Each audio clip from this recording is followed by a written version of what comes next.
রূপে গুণে অল্প খানিক ভাল দেখা ছায়া মনে মিলা হইলে হব আদরের কইনা। নমস্কাৰ, মই ধনজিত পাঠক। পোনপ্ৰথমে গোটাখনকে ৰঙালী বিহু তথা বিশ্বৰ শুভেচ্ছা জ্ঞাপন কৰিছোঁ। মোৰ নতুন গান একটা বৰলা ইতিমধ্যে মোৰ নিজৰ ইউটিউব চেনেলত আপলোড দিয়া হৈছে গানটা। তো গোটাখনে ইউটিউব চেনেলত যাই চাব পাৰে গীতটি। বৰলা বুলি সাৰ্চ কৰিলে আহিব, নতুবা ধনজিত পাঠক বুলি সাৰ্চ কৰিলে ইউটিউব চেনেলত আপোনালোকে পাই যাব। নমস্কাৰ, আশা কৰোঁ বৰলা গান গো ভাল হৈছে।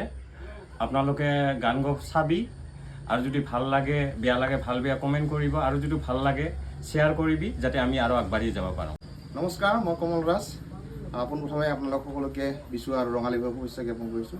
এটি খুব ধুনীয়া কচৰাজমুখী নতুন গীত ইতিমধ্যে আপোনালোকে উপলব্ধ ইউটিউবত। গীতটিৰ কথা সুৰ অৰুণজ্যোতি কাশ্যপ আৰু মই নিজে লিখা আৰু গীতটি সুন্দৰকৈ ধনজিতে গাইছে। গীতটি আপোনালোকে শুনিব, ভাল লাগিলে লাইক কৰিব, শ্বেয়াৰ কৰিব, ছাবস্ক্ৰাইব কৰিব। ধন্যবাদ। চাই ঘূৰিয়া চাই এখানিয়া পি ভগী দাদিৰে খুৰচালিখিনি। তো গোটাখনে যাই জনাব যে কমেণ্ট বক্সত গানটা কেনেকুৱা হৈছে আৰু লাইক কমেণ্ট ছাবস্ক্ৰাইব কৰি দিব। ধন্যবাদ।